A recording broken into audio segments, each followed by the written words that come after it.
Alright, now we got our jig head on the leader. With this jig head I'm going to use a DOA Cal lure.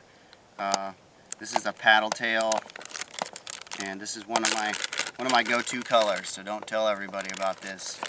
This is called Golden Bream. It's got some nice green and orange flake in it. So what I like to do is kind of match the jig head with the baits. DOA has this down to a science here. This jig head fits perfectly in this bait, so I don't stray and use different jig heads too often. I like to stick with DOA products. So we're going to go ahead and attach this to the jig head.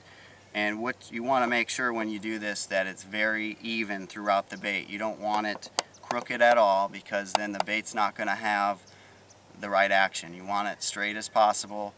And if I don't do it straight the first time, I'll usually pull it out and re-rig. So the key to this is just centering it up on the front of the cowl.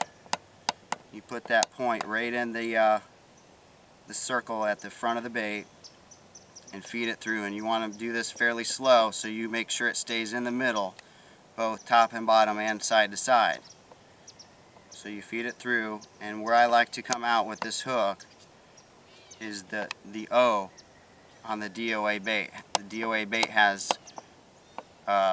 it written right there on the top, DOA. If you put the hook point through the O, it's basically perfectly centered. So now you got it through there. Now you want to grab it back here at the base of the hook and push that jig head in. Alright, so this one came out pretty straight. Just want to kind of wiggle it around a little bit. And there you can see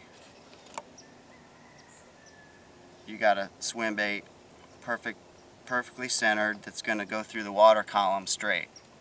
So that's one thing that I preach, that is making sure this jig head is in this bait straight, or else it's going to swim funny. Okay, you want it to be straight, it'll swim a lot better.